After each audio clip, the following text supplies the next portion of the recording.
Hola comunidad del CRIC, es todos los días. Nos damos una nueva oportunidad para reencontrarnos con un amigo de la casa, alguien que yo tuve el gusto de conocer hace muchos años, y que la mejor forma de presentarlo es como un profesional de las telecomunicaciones, un experto en la industria de las telecomunicaciones de Argentina, pero que recorrió el mundo y fue de hecho CEO en más de una organización, muchas inicialmente vinculadas al mundo de las telecomunicaciones. Luego vamos a recordar el que fuera la posición que ocupaba en el momento de contar con su presencia en el formato presencial. Así que son 20 años de recorrido en más de un país, en más de una compañía, muy de la mano en el negocio de las telecomunicaciones. Y que hoy tiene la amabilidad de volver a estar con nosotros y que está encargado y ocupado del desarrollo de negocios y oportunidades, nuevamente entiendo, en el mundo de las telecomunicaciones. ¿A quién me estoy refiriendo? ¿De quién estoy hablando? Estoy hablando de Luis Malvido. Hola Luis, ¿cómo estás? Hola, Juan Pablo, ¿cómo te va? Un placer estar de vuelta con vos y con toda tu audiencia. Gracias a vos, Luis. Gracias por haber sido panelista como CEO de Aerolíneas Argentinas, una compañía de bandera, como decimos, como se dice, de línea aérea argentina. En aquel momento, eso fue año 2019, y fuiste parte de nuestro ya típico panel de CEOs en el formato presencial. Y ahora, entonces, nuevamente, gracias por, por aceptar esta invitación y por permitirnos conversar y reencontrarnos contigo. Un placer. La idea, Luis, bueno, obviamente que conversemos, pero la forma de que me gusta empezar este tipo de conversaciones es pidiendo a los entrevistados, ahora en tu caso, eh, recordándote que nuestra comunidad está representada por la mujer o el hombre que dentro de las organizaciones en Latinoamérica lleva adelante la gestión de interacciones con clientes. Me gustaría que nos cuentes de tus primeros años como funcionario de una gran empresa de telecomunicaciones. ¿Cuán cerca estuviste de estos procesos y cómo lograste seguir conectado con esta gestión a partir de tomar la más alta responsabilidad en esa empresa y en otras empresas en las que continuaste tu carrera profesional? Está buscando algo así como la pira roseta de la atención de clientes. Tengo algunos años, tantos que en aquellos años en lo que voy a hablar y cuando nos conocimos, yo estaba de director de Cuyo en Telefónica, las 3 provincias. Telefónica acababa de comprar eso, llevaba poco tiempo operando. Después de Entel compró las operaciones esas en Cuyo y yo estaba recién llegado y no tenía ni idea de cómo funcionaba la atención al cliente. Yo venía de otro mundo. Con lo cual lo que se me ocurrió es ir a ver qué pasaba, ir al terreno, ir a una oficina comercial y en particular ir a conocer nuestro 112. Telefónica recién lanzaba el 112 y quería entender cómo estaba funcionando en Mendoza. Lo que me encontré, y este fue para mí el primer shock y algo en lo que me puse a trabajar de inmediato, fue en un lugar, en una mesa, eran 2 escritorios pegados, 3 señoras, cada una con un teléfono, no lo que hoy entendemos como un teléfono. Sonaba el teléfono, levantaban y decían Telefónica, buenos días o algo así. 3 personas.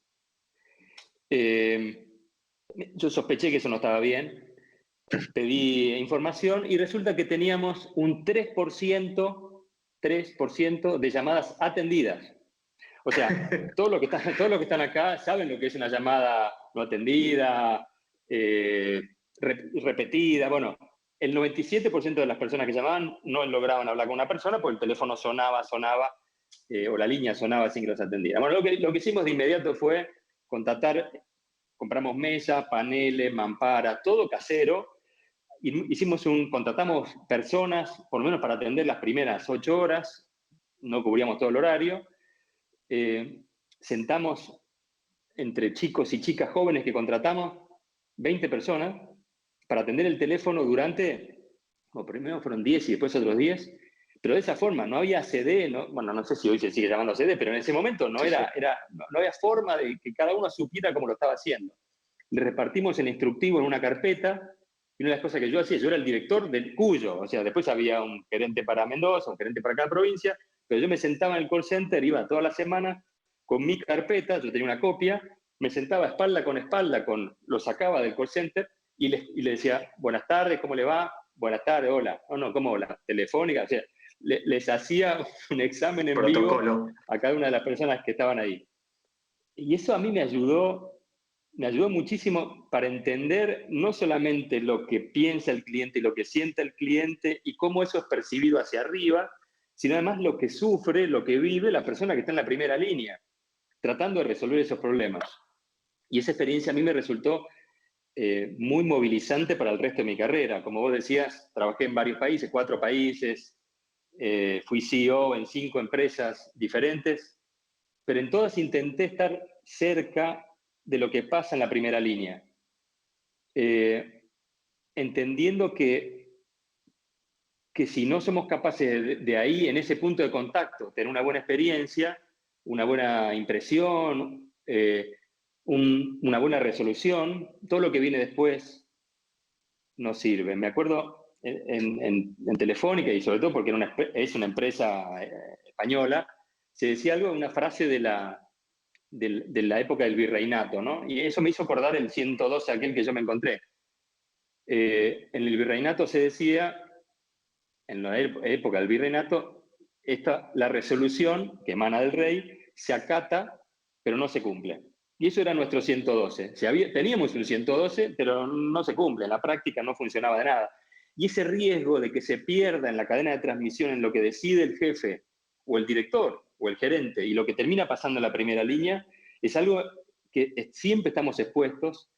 Y yo tuve la suerte de que mi primer golpe con la realidad, la primera vez que tuve que enfrentarme a una operación, a clientes de verdad que llamaban o enojados o contentos o para pedir un servicio, eso pasaba en esa primera experiencia que yo tuve. Tengo la suerte además que dos que recuerdo en este momento, de las personas que contratamos en aquel momento, sigo en contacto. Por distintos motivos seguimos en contacto, por Facebook o por mail, pero seguimos en contacto porque logramos armar algo de cero que tenía sentido, que valía la pena, que de verdad hizo una diferencia, no solamente para la empresa, sino además para los clientes que en aquel momento empezábamos a conectar, hablando de vuelta, años 90 y pico, en la provincia de Mendoza. Buenísimo la historia. Y de hecho también hizo, déjame agregar palabra, y seguramente hizo que se desarrollara la gente, las personas, porque en este ciclo hace poquito tuvimos la oportunidad de conversar y que nuestra comunidad conozca una mujer que podría haber sido esa primera o esos primeros agentes de call center que vos decidiste agregar a esa estructura, y cómo eso devino en una carrera, devino en una pasión por el cliente, que bueno, en tu caso, obviamente, y es lo que distingue de alguna manera tu testimonio, cómo te sirvió para llevar esa sensibilidad al resto de las posiciones que fuiste ocupando. Y hablando de sensibilidad, volviéndote a llevar a ese perfil de nuestro miembro de la comunidad, ¿qué le recomendás a quien está hoy al frente o siendo parte de los procesos de gestión de integración con clientes en toda nuestra región para acercarse al éxito en dicha gestión? ¿Cuál sería esa fórmula, digamos así, o esas recomendaciones que le podés acercar? Mira, diría que la recomendación que le puedo hacer a alguien que está al frente de un área de clientes no es muy distinta a la que daría a cualquier directivo. Tal vez el área de clientes es la más sensible, es la donde se ven más claramente los resultados. Pero también es donde convergen todo lo bueno y todo lo malo que hace una empresa. Por tanto, no siempre el directivo que tiene que gestionar la relación con los clientes tiene a su alcance la resolución de los problemas o conseguir los objetivos. Aún así, para mí lo fundamental en cualquier directivo, y lo que a mí me resultó muy importante en mi carrera, porque lo viví, lo mamé, puedo decir, de uno de los jefes que tuve, que me marcó, es, en inglés diría, aim for the stars. Apunta alto, apunta bien alto. No importa de lo que estés hablando, no te quedes corto con el objetivo. Muchos libros, y he leído bastante, hablan de que el objetivo tiene que ser alcanzable. Yo estoy totalmente en desacuerdo con eso. Un objetivo alcanzable lleva a que uno haga lo mismo un poco mejor. O incluso, si no hace nada, tampoco se va a notar tanto. El objetivo tiene que ser imposible. Mi jefe decía, este jefe que yo admiro mucho y quiero mucho hoy como amigo, decía, yo soy un hombre del 99%. Si yo alcanzo mi objetivo es porque el objetivo fue bajo. A mí me torturaba porque me trasladaba al mismo problema, Obvio. pero en la medida en que uno sea capaz de fijarse objetivos imposibles, inalcanzables, es la mejor forma de que salga lo mejor de uno, de que brote lo mejor de uno y del equipo. No se puede. Bueno, ¿cómo no se puede? Y acá hay una frase que me encanta, dicen que es de Henry Ford, ya a esta altura no se sabe, ¿no? Pero tanto si crees que podés como si crees que es imposible, siempre tenés razón. Si vos decís, no voy a llegar, no vas a llegar. Ahora, si te pusiste un objetivo que sabes que es imposible, pero te propones alcanzar y crees que tenés la capacidad vos y tu equipo de llegar, vas a llegar. Y si no llegas al 100, por lo menos estarás muy por encima de lo que tu jefe esperaba o de lo que los clientes esperaban. Entonces, para mí un objetivo importante y fundamental es apuntar bien alto. Creo que no hace mal, tal vez no haya que contarle al jefe que uno apuntó tan alto, pero por lo menos internamente fijarse esos objetivos. En segundo lugar, la disciplina. Yo creo que muchos errores que yo he visto pasan por no hacer sistemáticamente las mediciones de las variables críticas y mucho menos de lo que yo llamo, y tal vez por mi deformación profesional, por ser ingeniero, de la variable independiente. ¿Cuál es la variable independiente en la cantidad de llamadas? O sea, yo tengo una cantidad de llamadas, una cantidad de contactos, una cantidad de inputs. Muchas veces la preocupación que están a frente de la gestión de clientes es cómo hago para que la experiencia de este millón de llamadas o de este millón de contactos sea eficiente, que no haya llamadas abandonadas, que no se corte, que la resolución sea alta. Me fijo eso como objetivo. Ahora, y pregunto, ¿cómo hago para que las llamadas sean la mitad de lo que son hoy? ¿Cómo hago para que mi input cambie? Y por supuesto que si logro bajar las repetidas, lo que llaman las llamadas negativas, voy a mejorar toda esa realimentación negativa que tiene el embudo. Pero ¿qué pasa si elimino la causa raíz del problema? Obviamente no está en manos de las personas que están al frente de clientes, pero ustedes son los responsables de que ese problema llegue arriba y que quien tiene que resolverlo lo resuelva. A mí me pasó. Telefonía, antes de que los servicios fueran ilimitados. Vendíamos distintos tarifas, planes. Decidimos que eso se había acabado, estoy hablando del año 2013, un siglo atrás, y decidimos lanzar, yo estaba en República Checa en aquel momento y Eslovaquia, decidimos lanzar planes ilimitados. Bueno, solamente con reformular las tarifas, los problemas de facturación se terminaron. O sea, la tarifa ahora son $20, son $20. No, ya no es más variable por esto, nada, es fijo. Con lo cual, eliminé un problema. Al eliminar otro problema que hicimos ahora no hay más promociones de captura ni promociones de retención. Con lo cual, al no haber más casos particulares, no había manos de gente de sistemas metiendo y por tanto todo salía bien facturado. Te aseguro, en 3 meses, bajamos las llamadas totales a la mitad. A la mitad. Solamente porque eliminamos la causa raíz. Las tarifas son simples, entendibles y no hay curro en las tarifas. Se terminó todo el problema. Entonces, ir a la causa raíz, medir con profesionalidad, pero sobre todo ir a la causa raíz, a la variable independiente, es clave.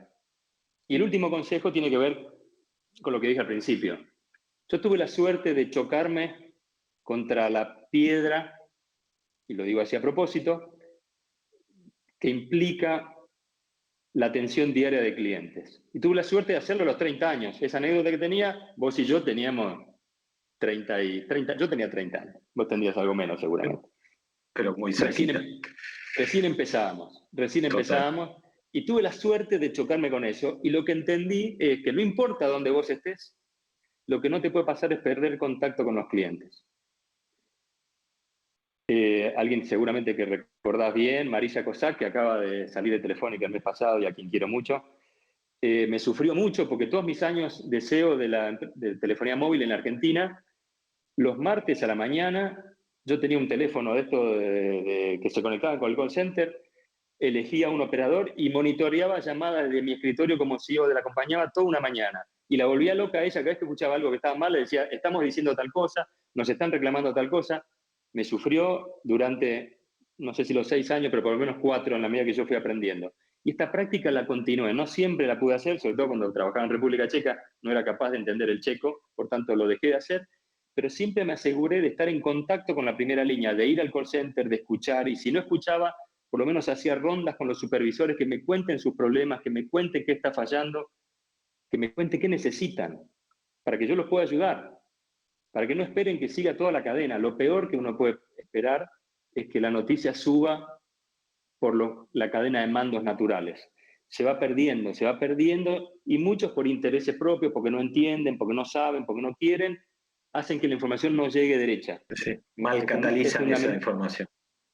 Totalmente, totalmente.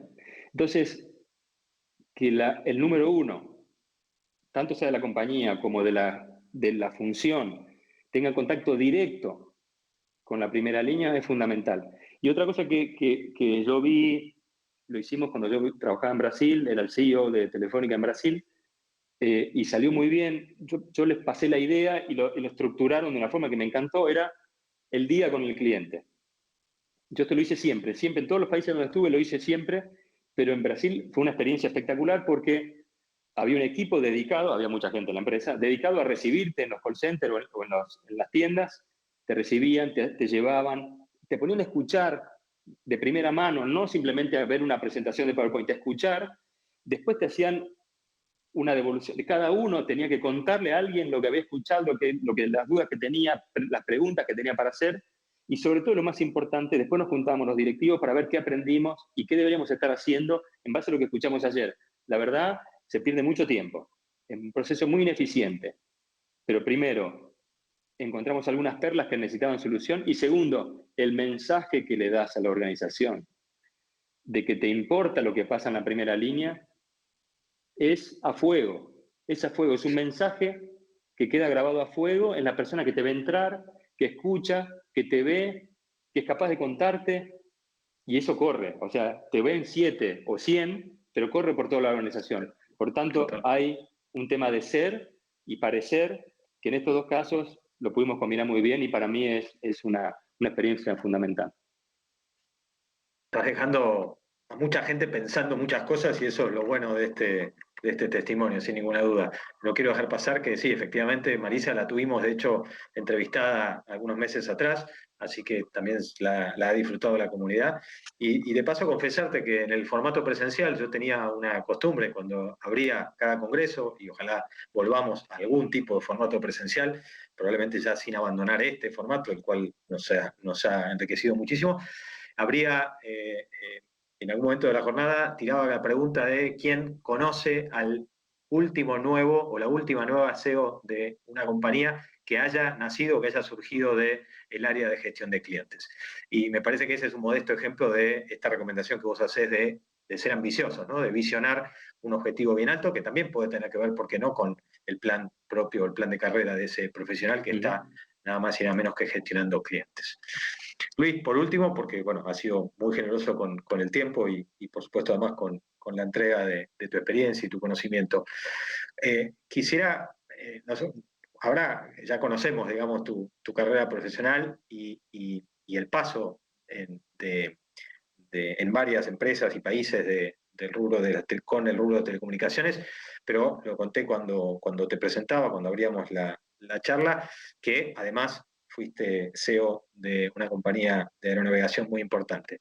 Entonces, la pregunta es cómo lográs o qué nos puedes comentar de ese cambio, digamos, porque vos hiciste un cambio de rubro, un cambio de actividad, sí, de industria. ¿Cómo lograste afrontar y superar ese reto, digamos así, de cambiar? Ya no con 30 años, ¿no? Ya no era el desafío que tenías o que tuviste en tantos años antes, en tanto cambio anterior. Yo tuve la enorme suerte de que pensaran que yo podía hacer una buena gestión, o por lo menos darle continuidad a las cosas que se estaban haciendo. Y allá por el año 2018 me sumé a Aerolíneas, que para mí fue un shock importante. Primeros días de la sensación de una responsabilidad que va más allá de un trabajo, por la visibilidad que tiene esto. Me llamó gente de muchos países que yo conocía, o gente que había dejado de hablar hace décadas, compañeros de colegio que no veía desde los 17 años. Pero más allá de eso, lo primero que sentí fue, con toda la experiencia que yo tengo, con todos los países, los idiomas que hablo, lo que aprendí en atención de clientes, en venta, en tecnología, en gestión financiera, con todo lo que puedo aprender y sobre todo en gestión de personas, estoy empezando de nuevo, de vuelta.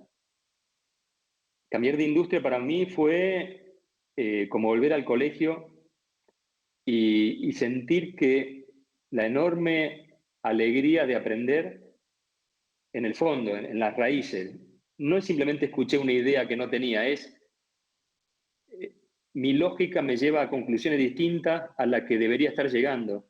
Por tanto, tengo como cableado diferente o mal cableado, sobre todo en lo que tiene que ver con la lógica del negocio. Y para mí, en lo personal, fue una gratísima sensación de aprender. Claro, sobre todo los que están acá, que usan el servicio, dicen cómo alguien que pusieron al frente de Aerolínea va a aprender en lugar de a resolver. Bueno, de alguna forma, yo necesitaba aprender para poder dar lo que sabía. Yo sabía que muchas cosas no sabía, pero también sabía que era una empresa que necesitaba la experiencia que yo tenía o tengo después de tantos años de trabajar en multinacionales, de formarme con españoles, con ingleses, con americanos, con alemanes, de haber recibido esa cultura de gestionar en forma férrea, en forma aferrado al volante, diría, y no de sentarme en mi escritorio y que me cuenten lo que pasa. Era una empresa que necesitaba una transformación muy grande. Tuve la enorme suerte de quien me precedió en el trabajo. Había hecho un trabajo muy importante, muy bueno de alinear las variables operativas. Y en esa situación estaba tomando la empresa. Con lo cual, además de esa experiencia, una de las cosas que pude aplicar y que para mí es esencial es traer a cada una de las personas que trabajan en la empresa la sensación de que trabajamos para algo que vale la pena. Por supuesto que todo el mundo cree que alguien que trabaja en aerolínea sabe que lo que hace vale la pena, porque es agradable. Ahora, no es simplemente llevar gente lo que vale la pena, sino crecer, hacerlo de forma más eficiente, mejorando la satisfacción de los pasajeros y de los clientes. Es algo que yo puedo extrapolar a lo que yo ya venía haciendo. Hablar de clientes que vuelven, que recurren, que gastan más, hablar de clientes que están más satisfechos, hablar de ser más eficiente, de cometer menos errores, no tiene por qué ser una línea aérea o por qué ser una empresa de telecomunicaciones o una empresa de lo que sea, o de transformación. O sea, en un mundo que está en permanente transformación, esto no solamente le llega a una línea aérea, le llega a una panadería, que ya no es suficiente con vender el mismo pan que yo compraba cuando era chico. Todo el mundo está en transformación, las comunicaciones están en transformación, los negocios están en transformación, y es fundamental transmitir esta necesidad de acomodarse, de transformarse, de crecer, de mejorar a cada uno de los, en el caso de Aerolíneas, 12.000 empleados. 12.000. Y por eso para mí es muy importante en cualquier rol que uno tenga, tanto sea de CEO de la compañía, o de director, o de VP, es asegurarse que uno tiene una visión ambiciosa, y vuelvo a lo que decía hace un rato, una visión ambiciosa, aspiracional, y sobre todo, y lo más importante, es que sea buena. O sea, ninguna visión puede ser, queremos mejorar el EBITDA de la compañía 8% el año que viene, porque eso nadie sabe para qué sirve. Ahora, si lo hacemos porque queremos que nuestros clientes hable mejor de nosotros. Una de las cosas que yo siempre digo es, me encantaría que cuando me reúno con amigos en un bar digan algo que me decían en Aerolíneas. Che, ahora Aerolíneas anda mejor. No importa cuántas variables, cuántas fórmulas, cuántos indicadores, KPIs hay detrás, que un amigo me diga, anda mejor, ya está. Ahora, ¿cómo traduzco ese anda mejor a la visión de negocio de un CEO, de un director? Esa es la clave. Tiene que ser algo bueno. Tiene que ser algo alcanzable, como decía recién, en el término de materializable. Mi amigo tiene que poder traducir eso en algo que yo pueda saber si cumplí o no. En definitiva, creo que lo más importante cuando estás arriba es darle un motivo a la gente para que se levante a la mañana y venga a laburar, que es bastante difícil. Si conseguimos eso, habremos cumplido nuestra misión como líderes. CEO, director, VP, pero como líderes. Totalmente. Te decía, Luis, como nos dejaste la vara muy alta, fue primero en respuesta a una de mis preguntas que tenía que ver con esto de ser ambiciosos, de visionar, el concepto este del 99% que me encantó y si me permitís lo voy a usar contándolo como me lo dijo Luis, que se lo decía a su jefe, para honrar a tu jefe, a tu ex jefe. Nos dejaste la vara bien arriba y por otro lado, como dije también en un momento, hay mucha gente que ya te escuchó y que la dejás pensando, ¿no? La dejás pensando en querer llegar, pero también la dejás pensando en querer abrazar ese tipo de liderazgo y sentirlo bueno, y tenerlo delante, porque eso motiva, eso potencia y en cada nivel, además de que desafía, fundamentalmente lo que hace es lo que dabas como cierre, querer volver al día siguiente. Que hoy más que nunca, con semejante complejidad que nos ha aportado la pandemia, cómo no proponernos estar en un lugar y hacer las cosas que haya que hacer para querer volver al día siguiente.